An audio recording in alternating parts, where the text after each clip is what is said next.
The Fairhope City Council. This evening's Monday, June 13th, and Mayor is in Kim. Welcome back. Mayor and Kim are going to start off with a discussion of compensation and classification plan.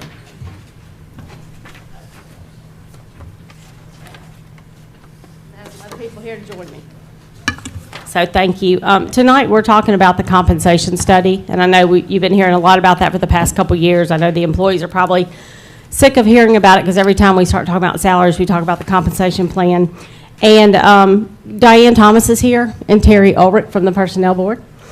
Terry has actually, there was a huge spreadsheet that had to be done comparing the Auburn classifications to our current classifications, and he went through those for us and made sure we had all the information we needed, and just really appreciate his effort and everything you did. Thank you, Terry.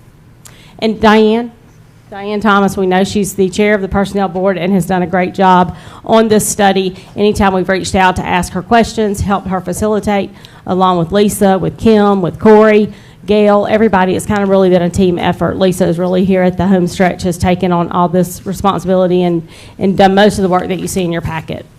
And Kim, of course, the spreadsheets with salary. But what we're here for tonight is to talk to you about how we're going to implement the compensation study. You see that you have a brief synopsis on the study in your packet, and that's kind of telling you how Auburn graded everything, how everything has, it's the Personnel System Project Report here, how they've graded everything, how we have come to where we are. I do feel like we have a good framework, and Diane, at any point, get up and chime in. I do feel like we have a good framework to move forward as far as job descriptions and pay classifications. There is some discrepancy in the pay classifications we've had in the past and the pay classifications that we have now. You have a sheet in your packet that will tell you what we need to do to bring folks up to the minimum or what was recommended by Auburn in their salary, which equates to about $87,000 across the city. So I don't think that was too bad. We weren't too far off. I think one of the things that I did was there are some jobs right now that are pretty competitive, especially like sanitation workers because of the CDL, police officers, linemen, some different jobs like that. So since the compensation study was done 2 years ago, we reached out to other municipalities, Decatur, Madison, Baldwin County, some of the folks here around us, Foley Utilities, Daphne Utilities, because those are our competition, to make sure that we were still within range. Because, again, 2 years ago, things have changed a lot in the past 2 years. So I wanted to make sure we were still there, and we were for the most part. Things, I feel like, we had a good salary range. And, again, Diane, is there anything that I'm missing that you want to add? Yeah, we'll see if they have questions.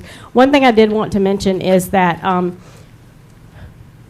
when we do, one reason why our salary has not always, the salary scale hasn't always been what it needed to be is because when we do a COLA, we don't increase that salary scale, which is typical in a lot of organizations. That scale will change. So I do think that initially we might want to look at a sliding scale when we do a COLA.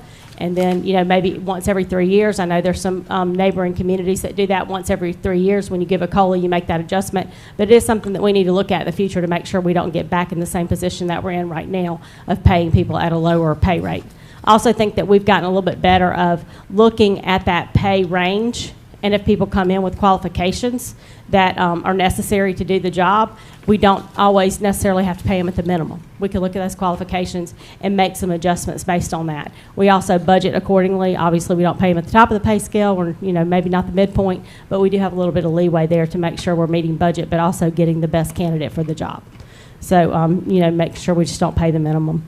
But the other thing, do y'all have any questions on the compensation study that I can answer, or Diane can answer? I do on the minimum implementation of the pay plan to bring everyone up to the minimum level, and we've got 87,500 approximately. Correct. Is that an annualized number? Okay, so that's annualized. Is that annualized for just current employees, or does that take into account open positions as well? It's everything. It's open positions and current positions. Is that just the current? Yeah. But the thing that's not reflective in those like the job title is attached to a pay grade. And so the vacant positions are within the pay range because you still have the vacancies listed. So they're within that pay range. Those are only for folks that were not within the range that Auburn came up with. Okay. our Council positions. President, I have a question. Yes, sir. Mayor, just for clarification and for those that might be watching as well, you mentioned the total that was needed to bring everybody up to the minimum. For clarification, everybody's not at the minimum. They are right? not. They are not. There's many people that are average or above average or just Correct. somewhere In that not pay grade. below the minimum. And I wouldn't, and the pay grade minimums are different for Auburn than they were for our current salary schedule. So some of those are a little bit higher, and that's what caused this adjustment. But yes, some people are above the pay scale, some people are in the pay scale, and But some people are below it. Anybody who's at a deficit, you're proposing to bring up, but Correct. anybody that's over, you're not proposing to bring I'm down, not. right? Correct. Okay. Thank you. Thank you. Anything else? And one thing that, so I gave you a salary sheet that you have. Kim prepared that. Kim, jump in if I'm not speaking correctly. But you can see that because of vacancies that we have, just not being able to fill everything this year, that we have some leeway in our budget. Councilman Burrell was kind enough to recommend what we've been talking about here lately. At the last council meeting was a 5% across the board. And so what you will see on that salary sheet that I gave you was comparing that. Where we are at budget, can we absorb that 5%? And again, that will carry over, that will carry over into the next year. And then what we're also proposing is that any general government employee who is making under $15 an hour, because we have employees ranging anywhere from $9 an hour, $10 an hour, to $14 an hour, that anybody under $15 be given a $1 increase plus the 5%. And if you're in the utilities making under $18 an hour, that you're given a dollar an hour plus the 5%. And we can, again, absorb that in the current budget that we have. Okay, and this is where I had some questions, just to make sure everyone's in full understanding, walking through this. This is the 5%. We've got plenty of money available because we have not been able to fill all these positions. Correct. We need to make sure, though, when we're moving forward, that we have accounted for the 5%.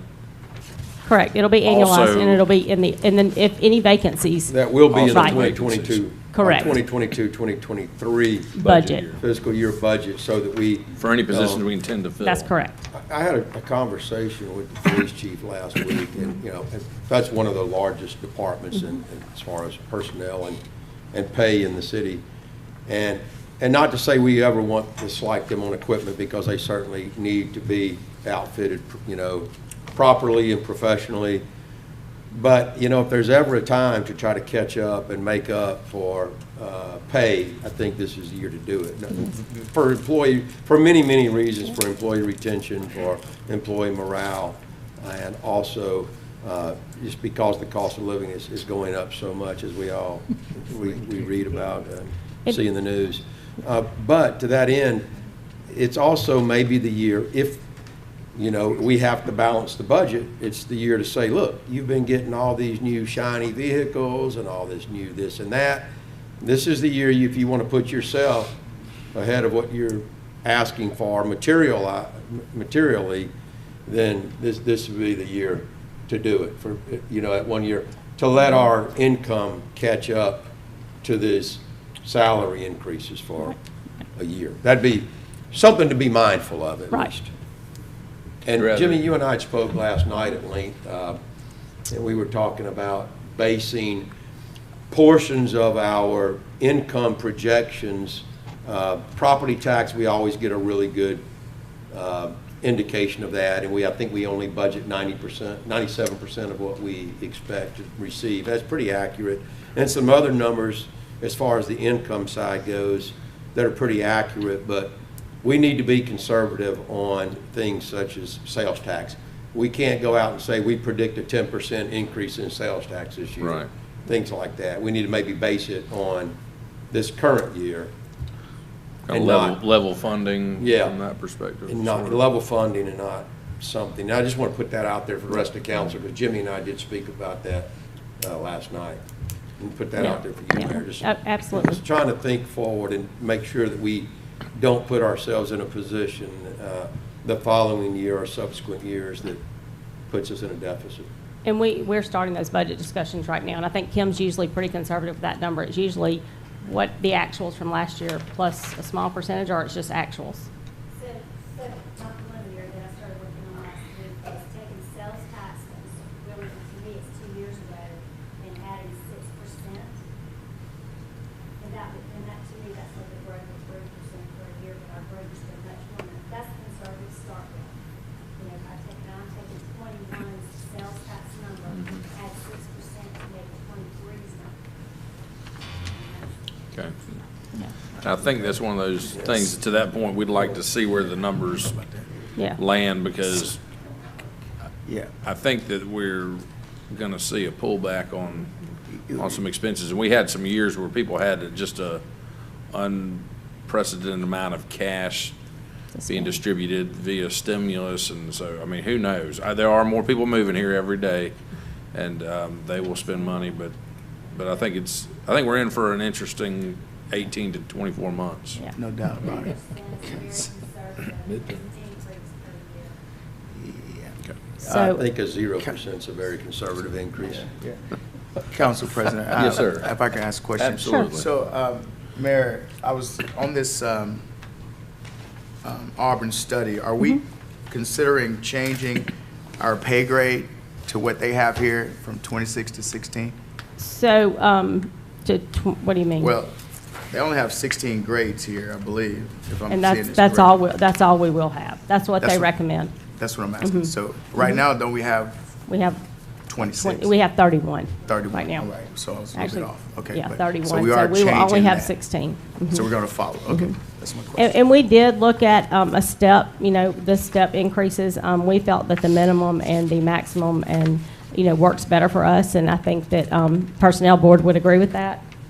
And so this is, how we're going to look at it. They gave us both options, and this just seems to work better for us. Yeah, it seems cleaner. It does seem cleaner. And the other thing that I would, again, just, we'll come into the budget year starting in October. I mean, again, we typically give merits, we give small percentages for COLAs, but what I would ask is that, some of those lesser paid employees, that we set maybe a dollar threshold, that we can look at a percentage increase for them, again, trying to get them up to, those people who are making $12 an hour, that we're going to give $1 to plus 5%, trying to get them closer to that 15 mark. Because so many municipalities around here are setting that minimum at 15, just for us to compete, and look at some merit increases as well, based on performance. I think One more that's. question, if I may, Yes, sir. Council President. Go So ahead. when we go through this, Jack asked if the people that were at the minimum or below the minimum were getting an increase. What I want to clarify, would that increase go to people that are above the minimum as well? Some sort of increase? 5% is going to be across the board, Everybody? everybody, That's what I'm asking. Okay. everybody. So, Sure. so Just for just clarification. to kind of clarify some conversations I've had with the mayor, this is a multi-step process. The first thing is raising the 87,500 to bring everybody up to the minimum. That's what I'm asking. Then the next step is to do a 5% increase for everybody across the board.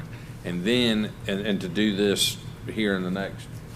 We would short actually period. set the date at July 15th, because this Okay. is for us to discuss it, give y'all 2 weeks to absorb it, review it, ask any questions, and then we would not vote until the next meeting, and then it would be implemented on the July 15th payroll. And then there would still be conversation during the budget cycle about merit increases, et cetera, at that time as well. Correct. So this is like a 3-step That's what I'm asking. process Yeah. almost. Okay. And then there was also the discussion of doing like a $1 incremental, which would be part of the 5%. Part of this one, or part of this one, right. And again, those numbers are reflected in your, in that sheet that you have. And I think that that makes sense. I think that the lower pay scale is probably certainly impacted at a greater percentage by inflation and gas prices, et cetera, than the other staff, even And- though everybody's impacted by it. And I would say it's a very low number, except in recreation, where you have like all the seasonal lifeguards, those kind of Right. things. But pretty much across the board, those dollar increases are going to be small.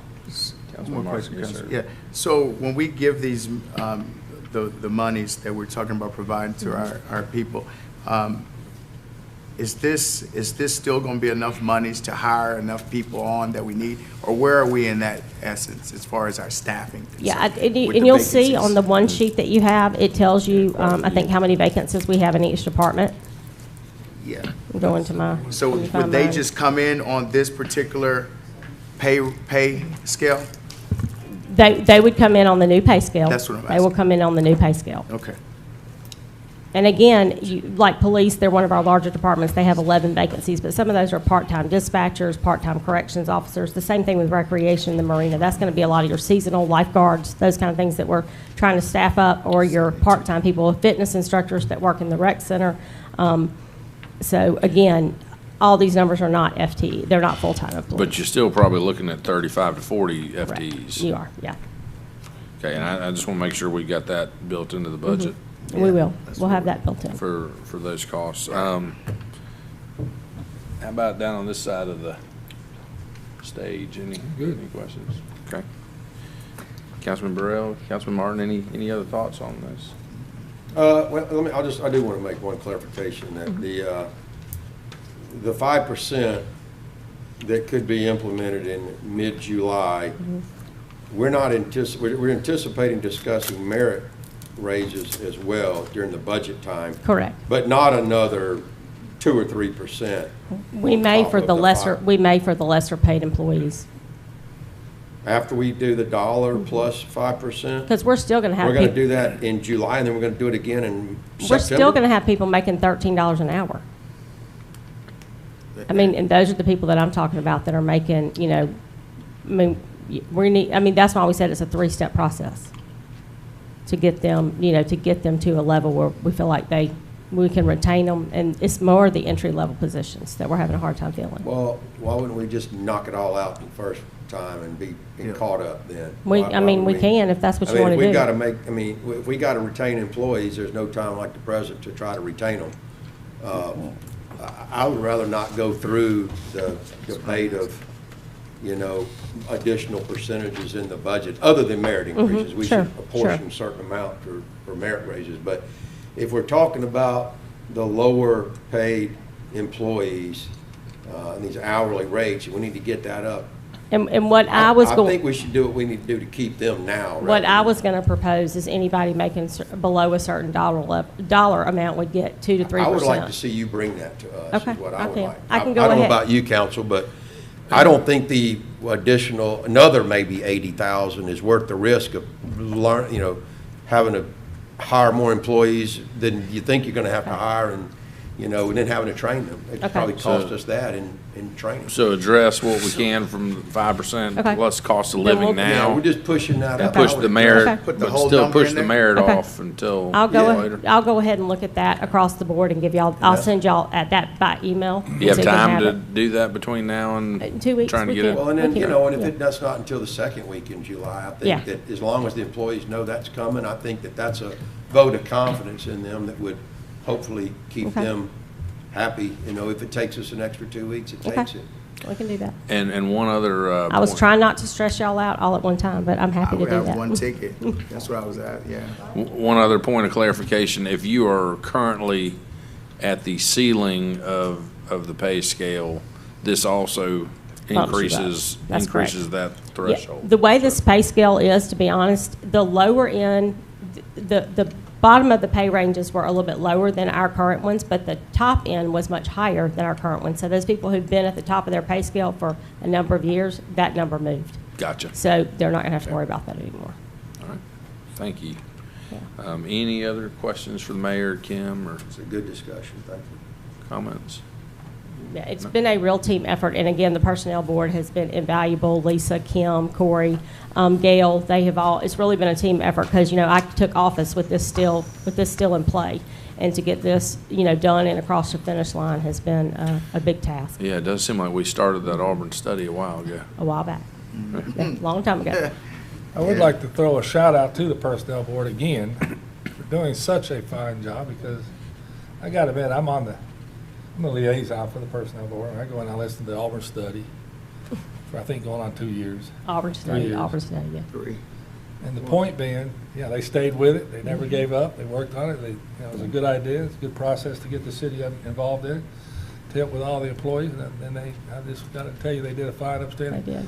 jam-up job. I really appreciate it. They did. And we still have a few things left to just clean things up. There's some job descriptions that we know that need to be tweaked a little bit, and some, but, you know, Lisa's gone through all the job titles. We make sure all those are correct. We've got to go make sure all that matches in Munis with their pay classification so we can do position control. So there's still a little bit more to do on the housekeeping side, but we've got a really great framework and we've made strides in the past couple months. Diane, anything you want to add? Now, I want y'all to know, this is E.F. Hutton right here. When she starts talking, somebody better start listening. No. If y'all could have seen what the mayor inherited when she took office. Oh, we from- saw it all right. Okay, from Auburn. And I just want to reemphasize that this has been such a team effort. And what y'all have before you has been gone over and over and over again. And you're being given an excellent framework. And I think any questions y'all have, we'll be able to answer. Well, thank you. Thank We you know so y'all much, are very much. very Thank you, well Diane. compensated for your Thank you, time, Ms. so we Diane. appreciate that. But your service is greatly appreciated to the city. And speaking of people who give of their time, next up, we've got the library board. The library committee is presenting, I guess, an update for us on their second floor project.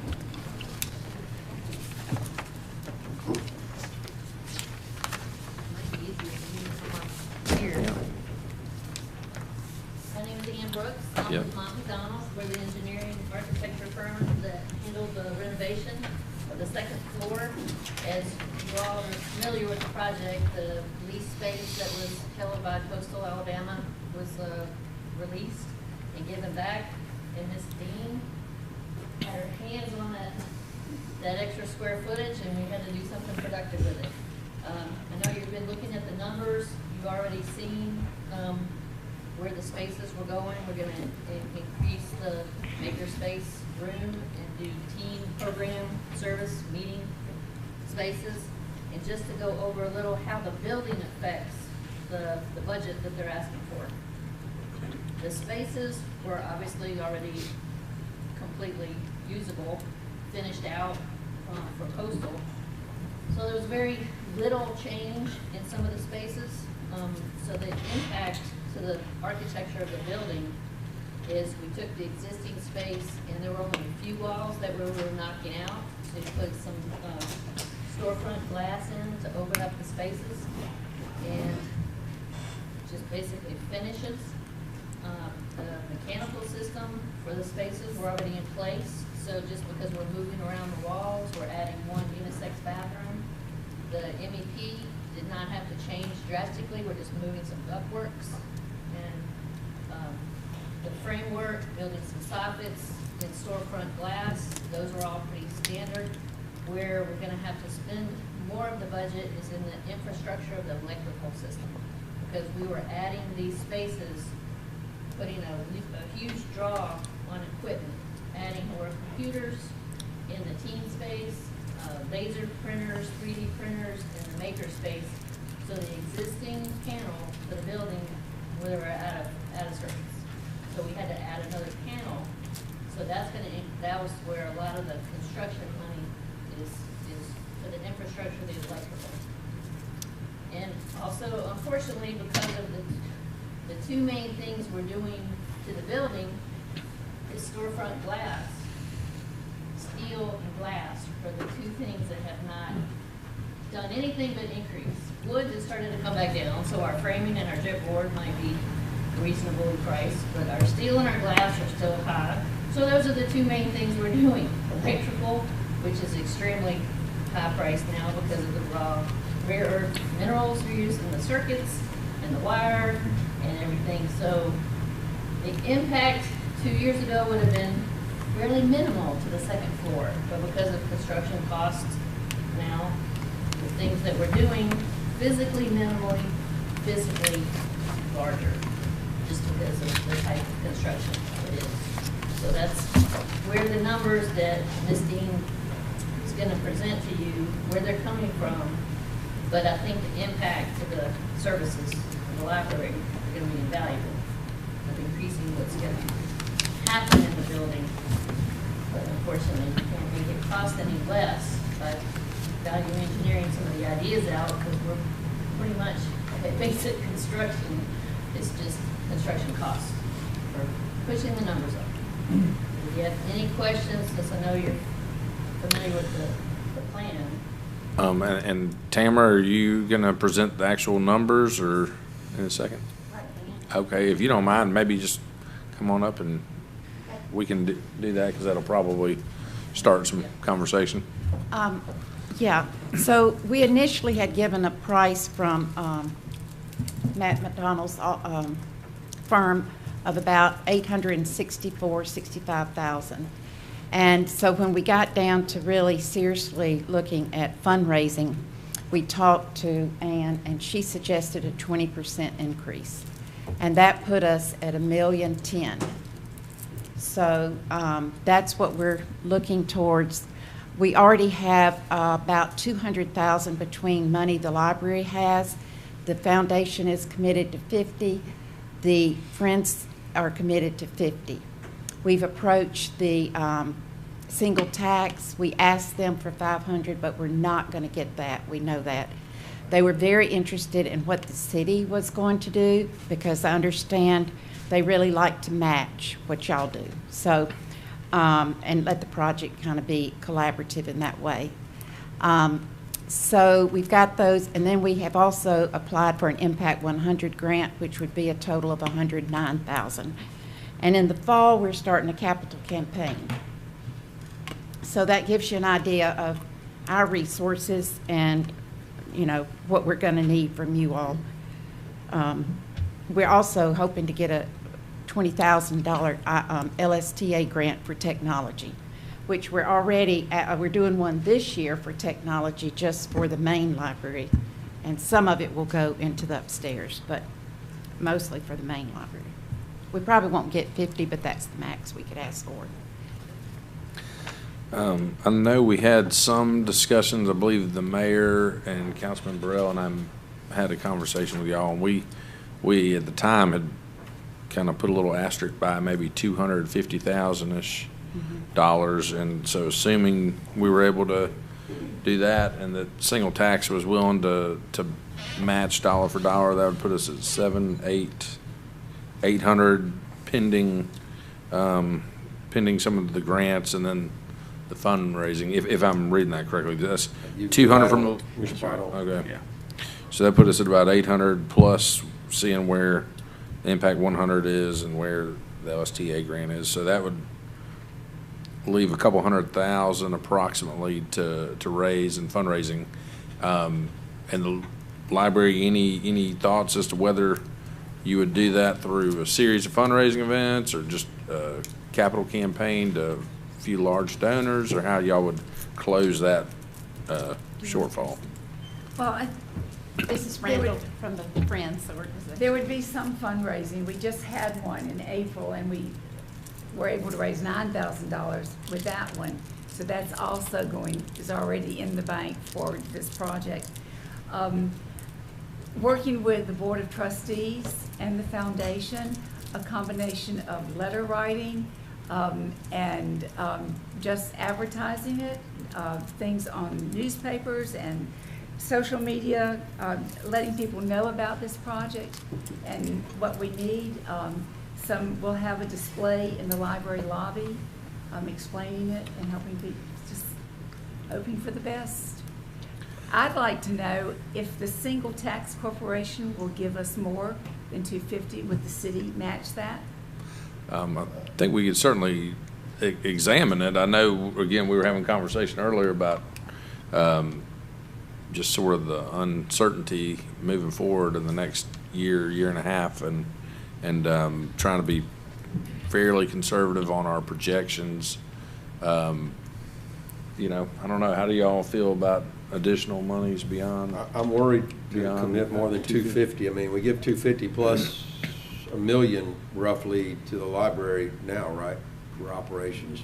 Not to say we won't, I mean, we have to see, we don't want to make a promise we can't keep. We get into the budget year and then we are tight, and, you know, I don't know. I mean, it is encouraging that if we gave more, you know, if the more we give, would Fairhope single tax match more or vice versa.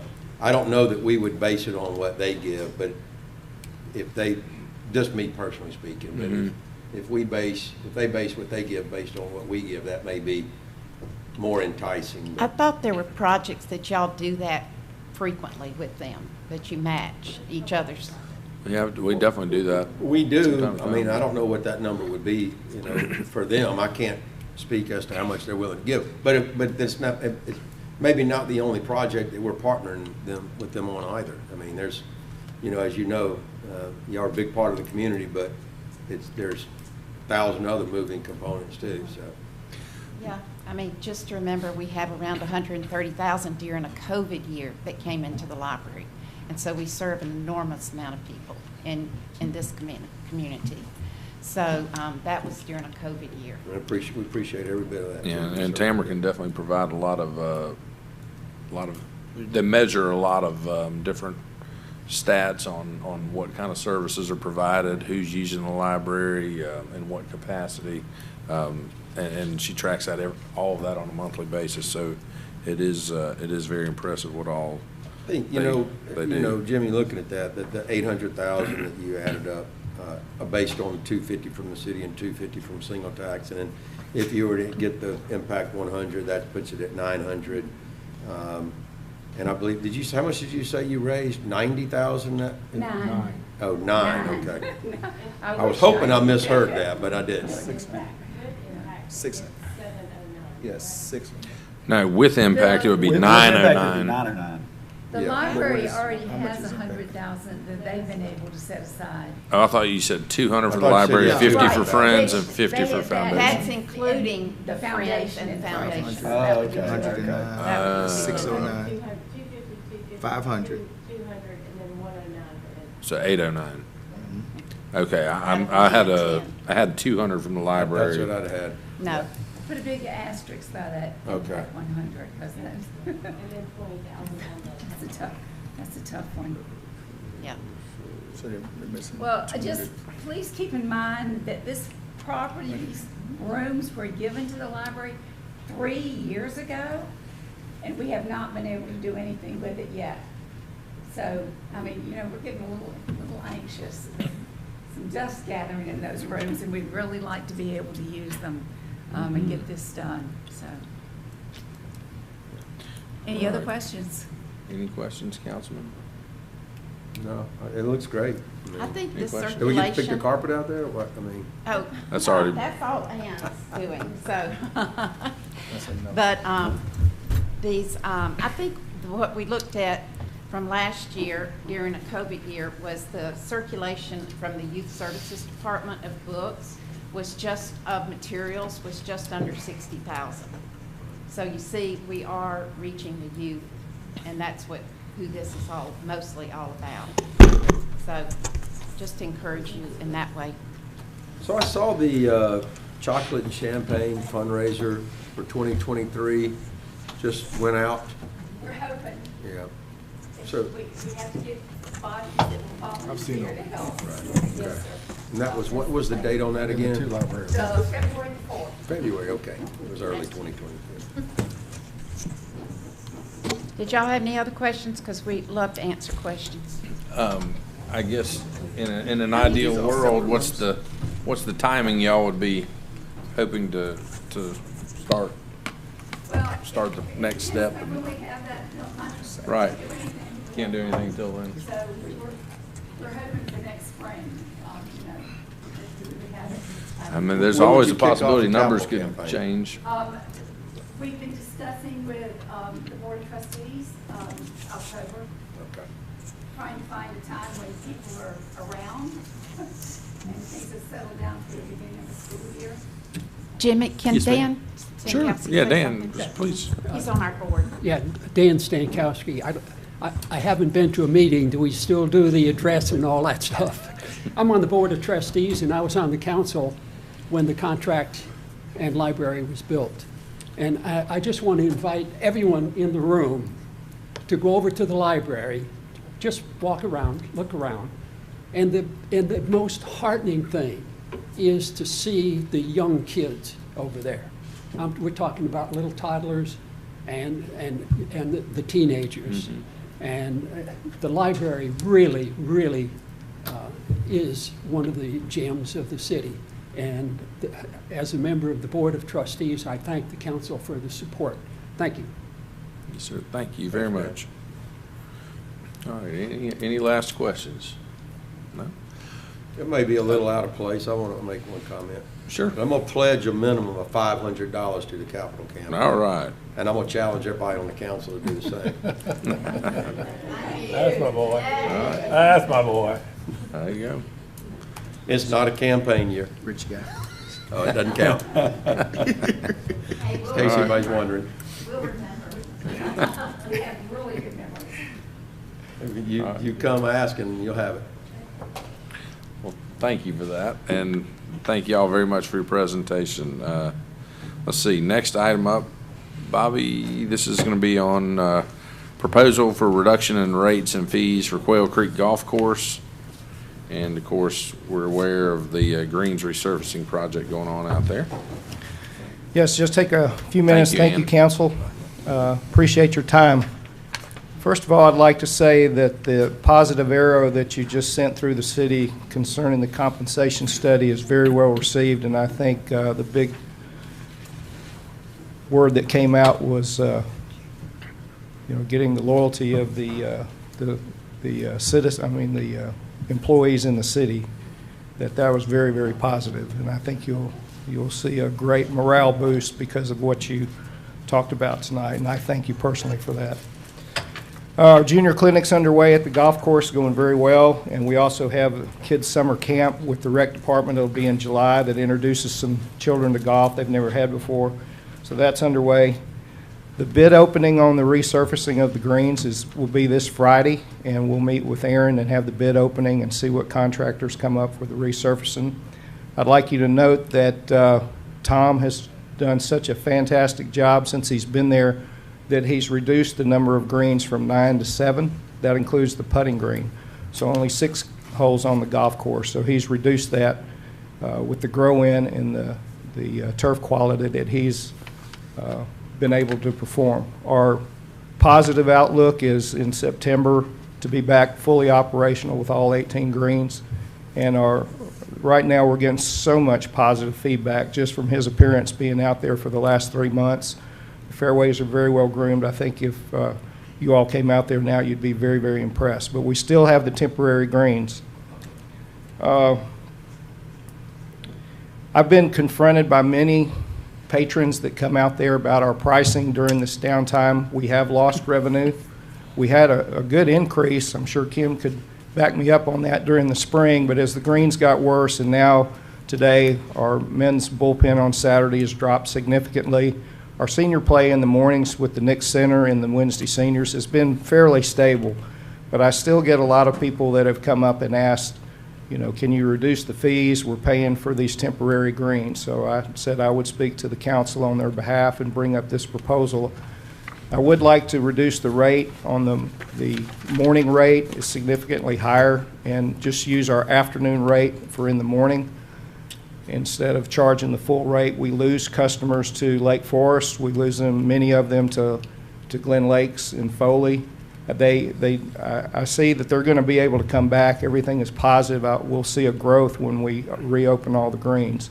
But I think it would be a gesture on good faith from the council if you all would back me up on that, or if you would like to talk about it, about reducing the fees, the daily fees, and then the seasonal pass fees to extend them 2 months for those that pay their fees, but the greens have been in the condition they are. And so just asking your blessing and to see if we could come to some type of admirable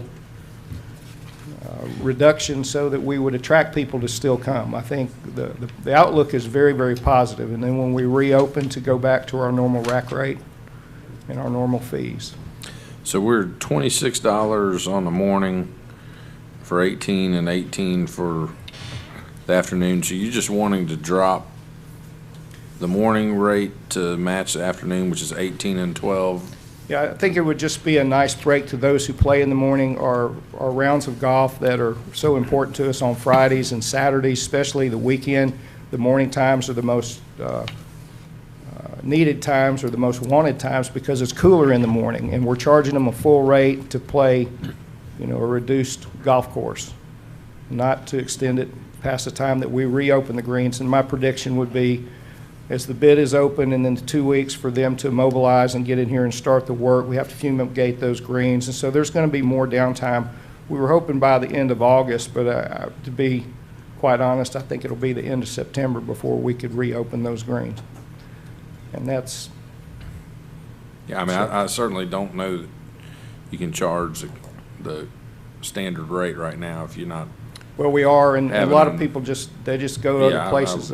Lake Forest is offering, a good package deal even with a meal. Glen Lakes on Fridays and some other days is even offering our customers, $35 to come play card and green fee. And so it just kind of hits, even though we're losing play because of the condition of the golf course, it's still, I think we would at least attract a few more people to stay and show that the positive outlook for this golf course is very strong. And Dr. Tom I can just see the lights going off and the revenue really increasing come to the fall. I think we'll be in great shape. Cart fees staying the same? Stay the same. Okay. Not a reduction in cart fees, just the green fee, and then to extend the pass for seasonal pass holders. All right, council, any I thoughts? have several questions. Well, thanks for keeping the course open. I mean, we ask you to keep the course open, so that's of a benefit. So anything that we're getting is helping offset the cost. Do you think that this will entice the people to continue to play the course, the regulars that do, I think as opposed to losing them for 2 months or whatever?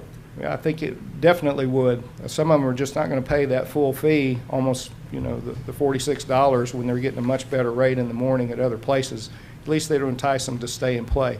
The positive things we're getting from the turf conditions is so great. People are talking about how well the ball lies in the fairway and how they can hit shots they've never been able to hit, and scores are good simply because of the temporary greens. But it's very positive from what I've seen from Dr. Tom. So, yes, I think it would help bring some morning play back. And when did you say that you anticipate this work being completed?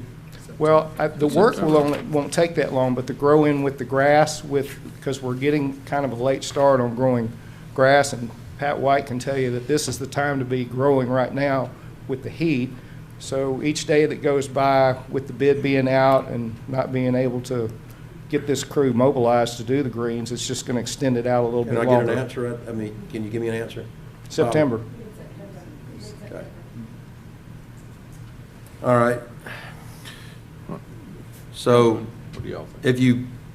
when would you institute this reduction? Because the pass holders, 2 months, that would be July, August, they would still be playing a month without reduced. When a seasonal pass holder pays their fee, it's good for 1 annual year. So if they paid their annual fee today, it's good for 1 more year. Oh, So you're just adding 2 months on to I'm just whenever. adding 2 months to everybody to say, That's a we're good sorry idea. about the downtime, but in good faith, we expect everything to be back. That's a good idea. I like that. Okay. That retains them for 2 additional months. too. Correct. Yeah. We've had some people ask for their money back, and we've had to refund a little bit.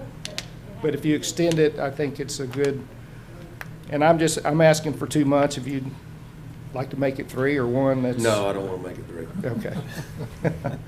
Look, Lakewood remodels their courses. They don't go down on dues, they go up on They dues. go up. And of course, with the city being public, we're not assessing anybody, but you're just. There's no giving it- assessment at Lakewood. It's not, it's a semi-private. Councilman Martin, any thoughts? And I would institute it immediately. Yeah, I'm for it. I don't know about everybody else. I think it's I good. got no problem with it. Sounds like everybody's in favor of it, Okay. Bobby. Just asking your blessing and thank you. And again, on the compensation study, thank you. It's very positive. Thank you, Mayor, and all the folks that worked on it. All right. Okay. Thank you. Thank you, Bob. All right. Next item up is fiscal year 2023 Transportation Alternative Set-Aside Program Grant to the Alabama Department of Transportation to construct new sidewalk facilities along Fairwood Boulevard and Blue Island Avenue.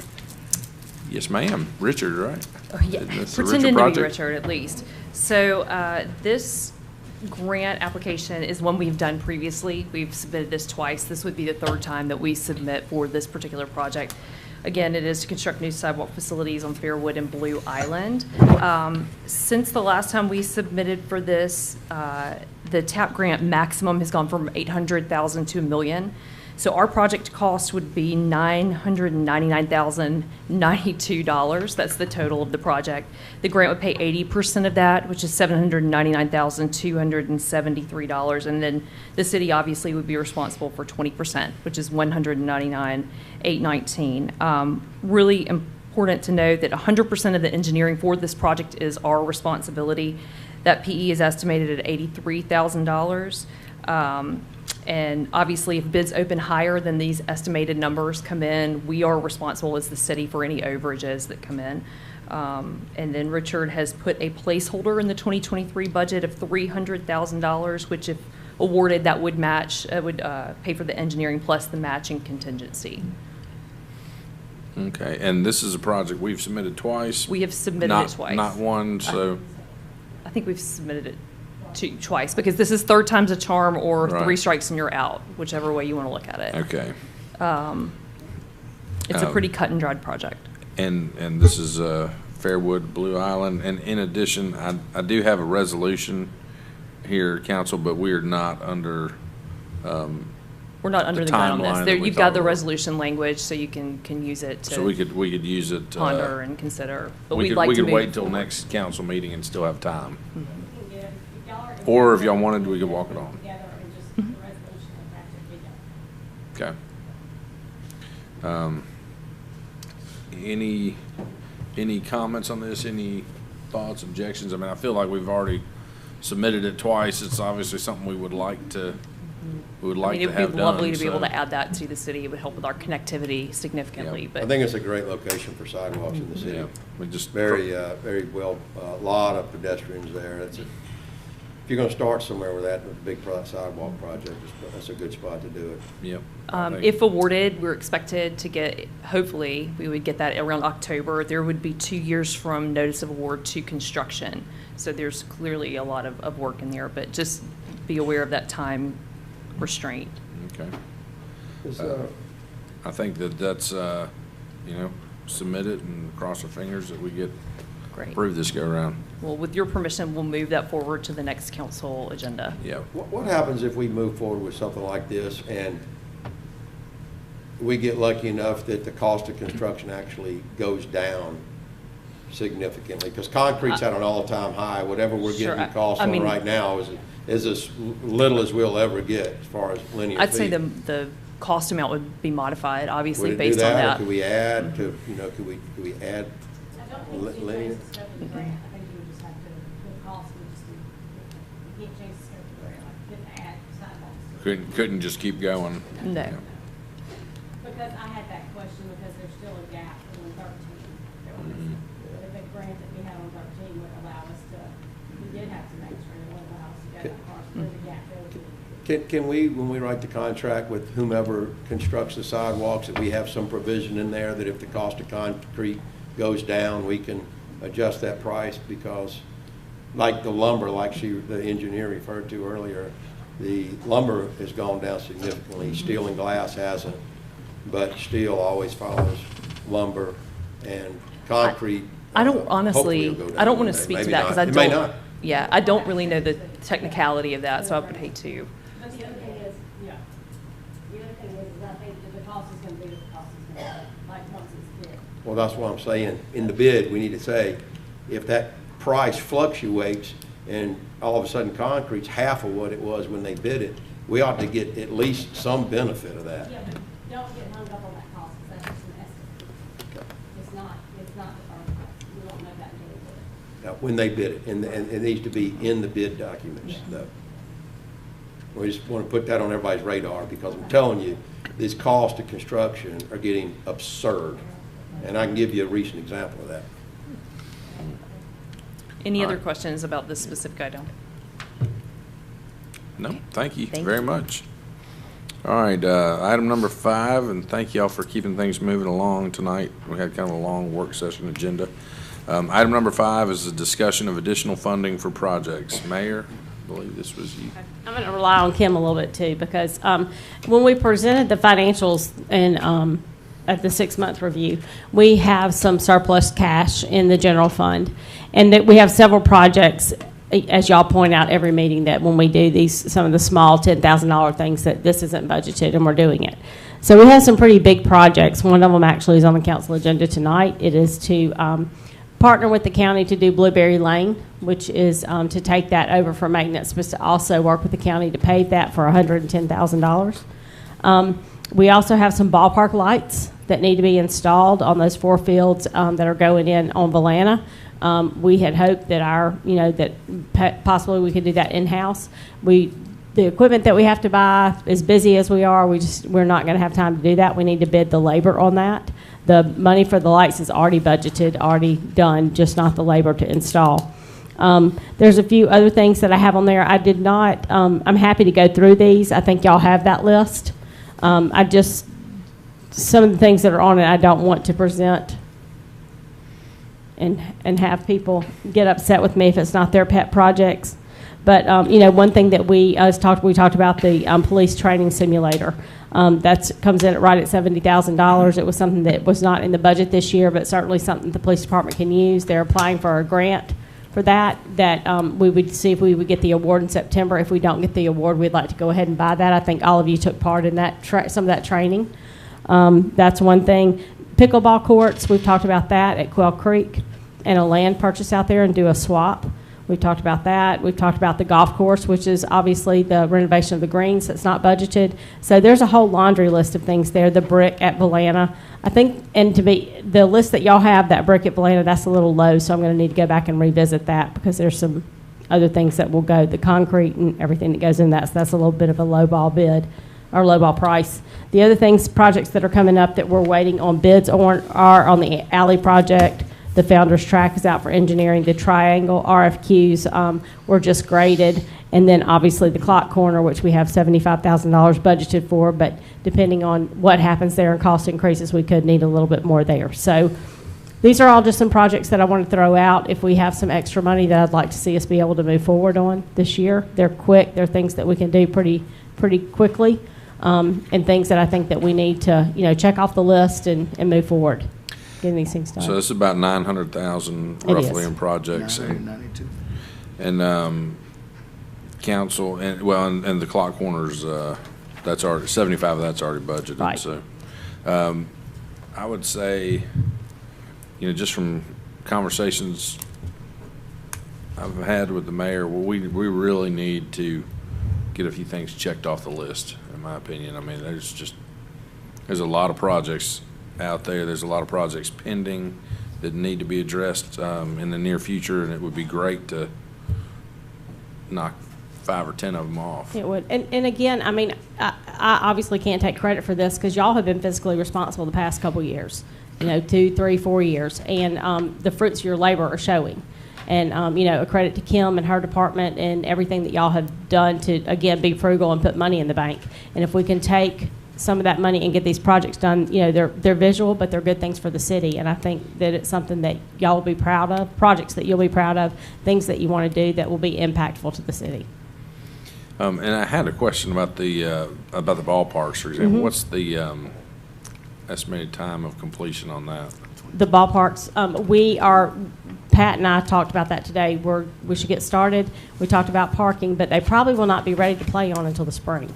Okay. And I know fall is going to be a challenge for us, but we will use that front field for parking, because baseball doesn't use that front field during the fall season except for some practice. So we do have a plan in place to go ahead and get that underway and get that started. Because that needs to be completed by It does. August. It does. Sometime. One of the things that we're having issues with, to be honest, out there is the restroom facility. I know Richard and Pat have been putting their heads together, and because that bid came in, like double the price that we had budgeted, just because of construction costs, which is crazy. So that's one thing we're working with right now. But they're starting the irrigation, I believe, this week. There was a few things they needed to wrap up out at Rotary Youth Club, start irrigation this week. Water lines, taps are down. You know, they got the conduit in for the electrical, and then, you know, next couple of weeks, you'll start seeing the fields come shaping up. Well, council, we've got a surplus as indicated at the Kim, 6-month review. You want to address that? What is the surplus? Can you remind me?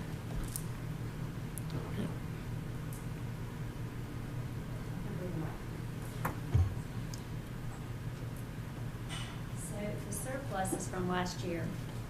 We actually, in the general fund, put a little over $5 million, and that is just our revenues up, and we kept our expenses down. That's really where that's from. And, and as, you know, recommendation, it would be, you use them on capital projects. You don't put it back into, you know, regular operation, but that's where you would want to use any of your surplus that went into your reserves. So this money is sitting in your reserves, and, you know, that's, you know, but it is controlling those expenses, and the revenues just came in higher than what we budgeted. So this is only to use about $1 million out of the 5 initially. And Kim and I talked about that a little bit today. I mean, there could be some, next year, we could have a laundry list of these projects as well. We'll see how the financials are. We'll be very conservative on the front end, see how the financials are, and on the back end, if there's some of these projects that we can do, you know, go ahead and get them done. I'm in favor of doing that because I know how desperately we need to get some projects completed. Yes, sir, Councilman Martin. A couple questions, Mary and Kim. The alley project, the founders, there's no numbers. Do we have estimates at least what that looks like? We'll wait. The bids will open this week on both of those, so we'll have a better idea once the bids come back in. Okay. And again, those may be those projects. We knew that they would probably straddle 2 budget years. We have a $1 million grant. We have grants on both of those. Like the Triangle project, we have the $1 million grant from Go Mesa. We have almost a $1 million grant on the alley project. Okay. And again, we have a percentage match that we have budgeted already in the budget year, not on the Go Mesa, but on the alleyway, I believe. Do we have a match on the alleyway? We do. So, yes, but yeah, we knew that it was going to straddle a couple budget years. So we'll have time to prepare for those. Yeah. In the new budget, hopefully. Okay. About 100,000. Council President, I have several questions. Yes, sir. I have several questions. The golf course, 300,000. Were we not told that estimate for the greens was 80 to 100,000? Well, again, that was when we were going to do 8 greens, and now it's 6 greens. Well, it's out for bid. It could be lower. So we're gonna. I was estimating it actually 250, and when I put this together, I mean, I threw that number in there. We were handed a piece of paper that said it would be $80,000 to $100,000 when we went out, and now you're telling me it's possibly could be $250,000 to $300,000. I thought 250 was the number that was I did discussed too. back. Maybe I'm wrong. I thought 250 was the number we discussed, but I don't thought know. the piece of paper that Bobby gave us was 80 to 100,000. It was $10,000 a green. Is that right? Yeah, there was 2 in the papers. There was one number, then the second day we said we was going to use through Tom doing was the lesser one. He Okay. said we could get it done with the lesser. And again, we'll know that number for sure on Friday. That could be high, so we could have I some want to know extra money. what we put out for bid Okay. is what we asked to be put out for bid, Yeah, and not absolutely. some No. grandiose project that we slipped in No. on. It is what, you can go look at the bid document yourself. I mean, no, we did not put anything crazy out for bid. Yeah, that would be great to clarify. The $225,000 was when we first started without Tom's help. Right. When I had to do an estimate, and we were talking about doing a lot of the greens, and not having the experience that Tom has, he brought it down to that amount based on what we did on number 6 and number 11 last year. That was greatly reduced. That was the 80 to 100, right, That Robbie? is correct. Yes. That's correct. Okay. And now that'll be reduced even a little bit more because you've got less he's greens. 6 bringing greens. in, But Right. that's where the 225. So that he's cuts down that to more money like back. 10,000, If that's 12,000 the case, then we That's could, huge. then we will have Exactly. some more money to be able to use. But again, this can, we'll see what the bid says, and if it's a lot less, then we maybe can throw another project in there. I don't And that want will be anybody y'all's that's pleasure. watching this meeting tonight that might be bidding on that, thinking that we're going to accept $300,000 bid to redo 6 greens. Well, if they do, then we'll know that you've been correct this whole time of saying people watch these meetings and up their prices. And I didn't I was trying not to throw out numbers, so, on everything. I'll give all the carrots. So, Kim, I still have a few more questions. We just spent $330,000 of unbudgeted money. from the last meeting and then the special meeting for Bancroft, does that surplus take that $300,000 into account as well? And I'll have to really look at what we've got this year, you know, what Right. our revenues increased this year. But I'm just taking where we landed last year Yeah. and what we put into our reserves. And then lastly, I want to comment that, you know, all these are worthy. I mean, I don't disagree with any of these on this list. I think we probably need to do all of them. But if we've got that kind of surplus, I know that there's a lot of other projects that we put off. For instance, the marina, Councilman Boone, you know, there've been plans for the Fairhope docks for a while to make improvements there. And to me, I'd like to see, you know, some movement there. If we put in that boat storage, it'll pay huge dividends. And there were some other plans for that marina, and I don't know that I agreed with 100% of them, but I think that I'd like to see us pursue at least a good bit of that plan. I think everybody on the council, 4 of the 5 of us were here when we all agreed to that plan. In principle, we agreed to it. I mean, I think that the list of projects is a mile long, like you said, and I think if we have the excess money, let's start looking at them. I think these were probably identified as being Triaged. quick, well, some are triage and some Marina are will quick pay for fixes. itself. The marina will generate revenues.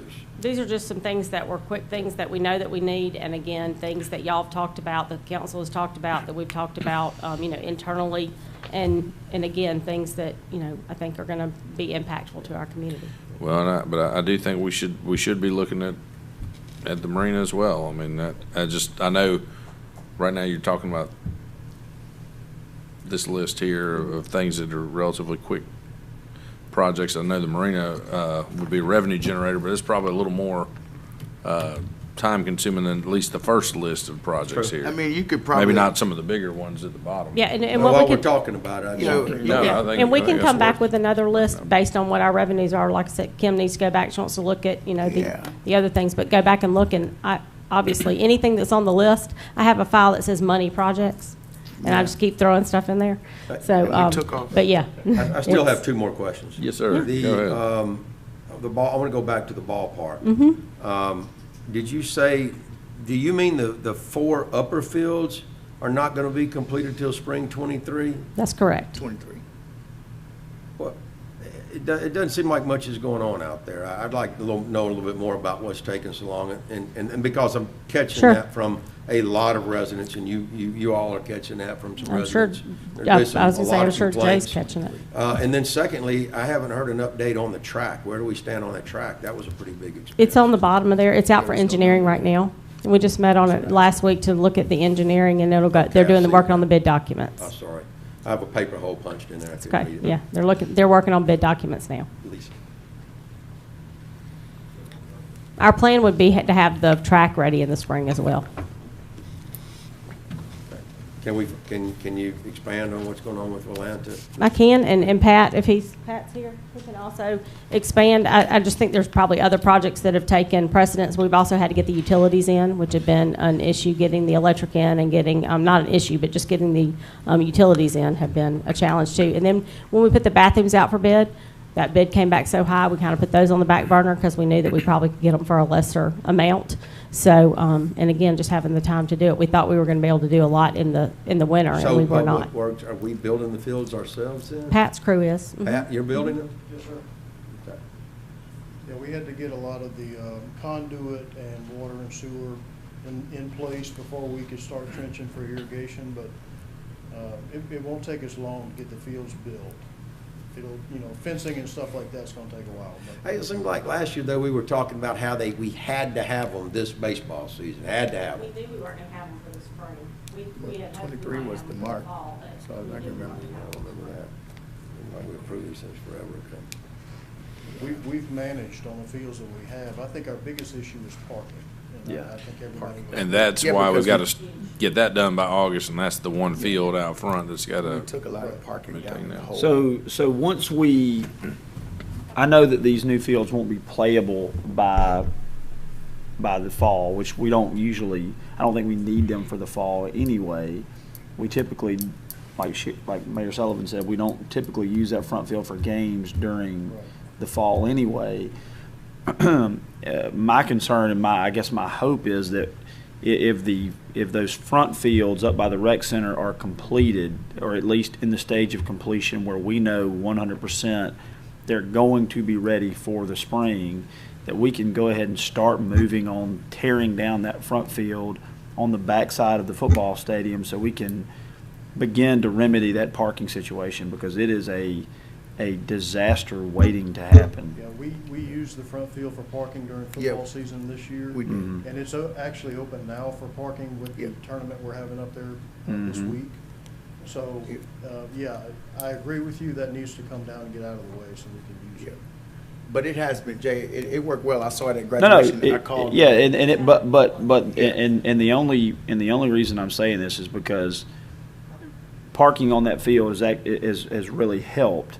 But when football season starts and that space is not available anymore up front, and you still don't have any flat parking down below, and everybody's parked like this, and you got people walking it. I mean, it's just it's a scary situation, and it's bothered me for a while, and so I'm glad that we're getting close to finishing this, because the fields are important, but they're less important than rectifying a parking problem that's been I in. did put a number figure in the new budget projections for designated spaces, parking spaces. For that area that we're gonna.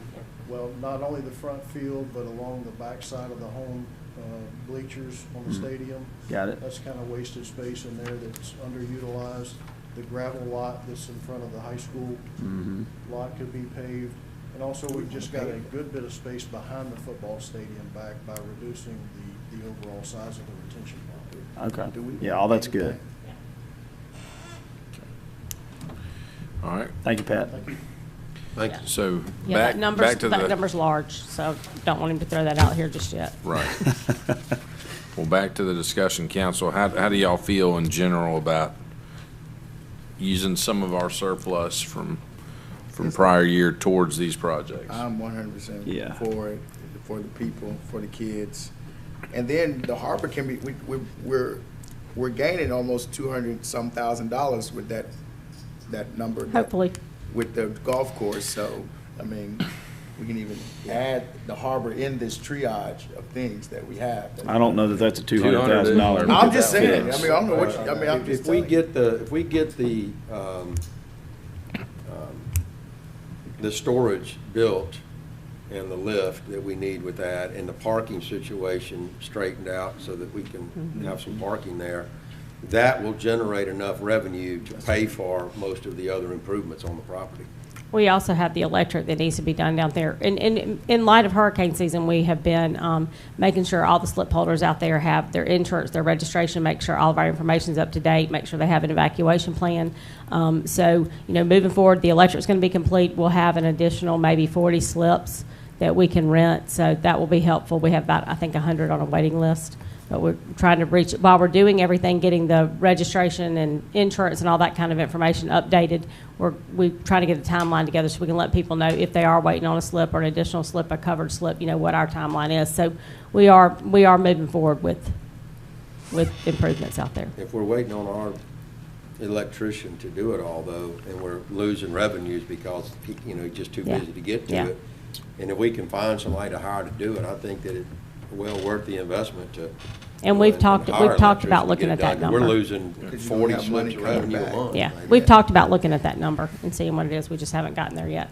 Finding an electrician, to be honest, right now, that's why we put one on staff, is they're few and far in between who want to do that size, do a project like that, because they're all so busy. All right. Thank you, Mayor. Okay. Any Hey, I other want to say one more questions? thing. Yes. I'm sorry. Mayor, you know what we need to do? We need to go down there to Sportsman's Marina, where they're rebuilding that marina, and they are doing it in segments. And they have this downtime. They're putting wiring and everything out there, and they have this downtime between when they get a new shipment of docks. They'll put a section in, then they're waiting to get more docks in. And they may want to come to Fairhope and put in electrical. Okay, I'm While they're putting waiting. I'm putting you in charge of that. All right. Okay. Sounds like a road trip for you. I rarely go down there, so I'll try to make time. Thank you. All right. Next item on the work session agenda is committee updates. Councilman Burrell. No, it seems like it's been 6 months since we had a meeting. We haven't had any committee meetings either because they're usually stacked at the beginning of the month. So I don't have any committee updates tonight. All right, I Councilman know that Martin. breaks your heart. Yeah, I got a couple of things. We had Fairhope Environmental meeting this past Friday, and a couple of people stepped in, speaking of a C grant that's talking about a CRI. I think the mayor knows about it, which is a community resilience index as far as how we stand towards disasters. That was something that came up in the meeting, and we will talk further about that. Of course, as we talked about, the litter getter is on this list as well. Just want to mention that. And there was a couple other things here. Of course, the triangle, where the triangle is. We're at the RFQ stage of the triangle. And I haven't heard anything else as far as us walking that triangle from Jim or any of those guys, but hopefully we'll hear something about that soon. That's all I have. Thank you, sir. Councilman Robinson? None for me. Councilman Boone? Actually, nothing for me. All right, and you saw the library board here earlier, so that would have been my main report, but they covered that pretty well. So next up, department head updates. Kim, did you have anything to address since outside of what we've just covered? Yeah, if you've got any agenda items, go ahead and address those now too. That'd be great. I wasn't gonna make you get up. No,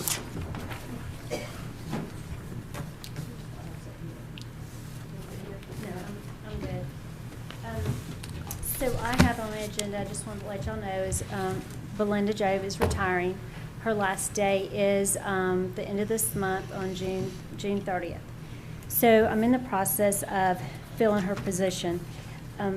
When we went through the audit this past year, there was a lot going on, and the auditors had talked to us and recommended and spoke with the mayor also that we really needed to add some more staff accountants. They were saying 2 staff accountants. Well, with Belinda leaving, what I want to be able to do is really to fill her job duties with a staff accountant. There's a lot what she does. You've got to realize the treasurer position was created. She was hired. She's been in that position for 16 years, and there's a lot of things that she does that is really at a higher level. It's not necessarily an assistant. She handles a lot of projects. So all these projects that y'all see going on, she's the one that's behind the scenes, is making sure everything is checked right before we pay it. Then it comes through that she's getting all the grant document, everything ready for us to get for reimbursement. So there's a lot going on. So what I was asking for is to replace that position with a staff accountant position, and then to add an accounting assistant, which would be a lower pay job. So when I looked at it overall annually, it's probably around a $35,000 increase to be able to add that. And I know there's a lot of departments that are swimming also, but I mean, what I feel in my department, there's a lot of burnout going on because there's just a lot of weekends that are being worked, of trying to get everything done that needs to be done, and there's a lot of things that we're not getting done. And, and sometimes you're asking me questions of, hey, what about this? I'm having to work, after hours to analyze stuff because it's, you're fighting fires all day long. So. I think we expect people to work hard and put out a good effort, but not to work every single weekend. I mean, that's not what's anticipated. And we can certainly cover this when we get to this point in the agenda. But does anyone have an immediate question for Kim that you want to know now?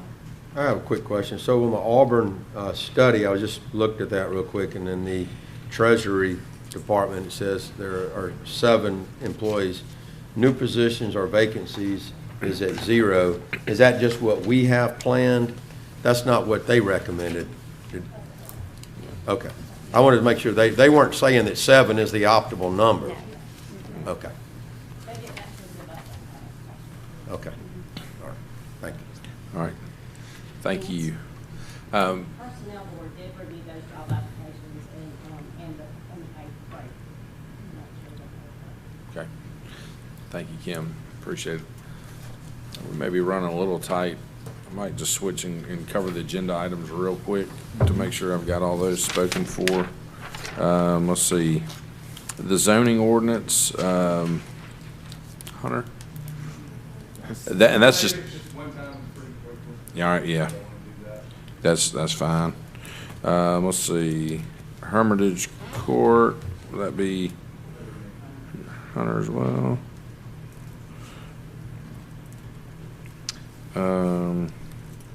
Mayor, would you handle Christian Preuss on the Clock Plaza? Or Jessica? Or, okay, George, you said? Okay. And Blueberry Lane, is that George? Richard. Hunter? Okay. Thank you, sir. Chief on the police interceptors.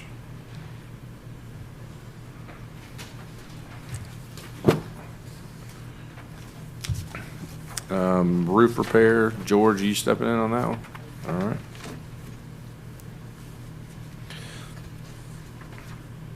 right. Surveying services for city parklands, is that Eric, Mayor? Okay. Yeah. All right, scanning solutions, change order on that for the planning and zoning department. Is that you, Hunter, I guess? Yeah, go ahead and step up if you got a sec. So that appears to be a change order, and technically it is. This was a project that was it is budgeted $40,000 for scanning of historic documents, getting those digitized so we can work faster. This is kind of part 2 of a project Lisa and Eric's wrapped up this year. So it's a change order as a part of that project. There was a little bit of a reimbursement from Eric, so because it's change order, you see that showing up a little above 40,000. That's the reimbursement. In addition to that, you see, I think, $39,700 odd dollars. Is a total request? Yes, Total that additional. is under the 40,000, and we're going to use every bit of that. We've got tons of documents. And is this scanning basically all the old historic documents? This is everything so we've one of got? the unique things. Most archives you can delete. After 3 years, after 7 years, you can throw away. Planning Commission, you got to keep eternal. So we have file cabinet after file cabinet. We have boxes that are unorganized, pre-99. It's a needle in the haystack to try to find an answer. Let me ask you a question. Are we asking, it's an additional $39,796 is being requested, or is $5,301 being requested? Additional $39,000 being requested. Okay, so the cost for the additional work was $45,000. You had $5,300 left over, so you want another $40,000. Yes. Correct. And we budgeted $40,000 in this year's budget. It is budgeted. So basically, you're right on track with what We're you're right on planning. track. They're right on budget then. Right on Yes. budget. Yes. So Yeah. Conjure, what's project 4 that you're going to use the 5301 for? That's just a pool of money from the reimbursement of the first part of the contract. That was, I don't really have a need to use it. There has been, I think you got 3 bags that have kind of came in this overlap that Eric might use that, which he originally had budgeted. So I don't plan to use that. $203 under budget, bottom line. Yeah, Okay. yeah. I hope that comes. That's good. You gotta write that thing a little better, son. Yeah, well, All when they worked come up. through, they're doing notepads, and the wild card is they're guessing what's in those file cabinets. There's a different charge for 8.5 by 11s and plans, and all those are folded up, so they actually start getting in there. They don't know. So that's the number they gave. Hopefully they can. I'm beating them up, trying to keep them under it. So. All right. Thanks. Okay. Thank you, sir. Item number 13, I know Councilman Burrell strong-armed the rest of us into going with Triangle Drive is the name, so. No, sir. That's pretty self-explanatory. Kim covered item number 14. Item number 15, electric cities, would that be Conrad or Mayor? Who would handle that? Either me or Kim can address that. Okay, okay. That number is going to look good beyond it. All right. Item number 16, just surplus items we're getting rid of, so that sounds like that's Kim as well. Item number 17, this is the heat pump. Would that be George? Yes. Okay. And real quick, might as well cover that, as we got a few minutes. So basically, council, I think what happened here is we just kind of caught this in a perfect storm. We've already approved this. Kim was out. Munis was down, and when this got entered for the order, when it got submitted, they were a day outside of the contract. So, you know, just unfortunately, costs went up a little bit. So it was just, I think, one of those things where we caught it at the perfectly wrong time, and it is costing us an extra $1,000. $2,000. No, it's just like. Oh, it's 2,000 9,000 over budget, I'm sorry. $2,125 over budget. Yeah, so about $1,100. So, let's see. Item number 18. This is a recommendation from the rec board. Councilman Martin, Councilman Robinson, y'all too. Everything good there? This is on the purchase of that additional lot in Quail Creek. So Yeah, it's we just can- a suggestion. yeah. I'm sorry, but the rec board's on board with that. And then reappointment of 2 individuals to the pedestrian and bike committee.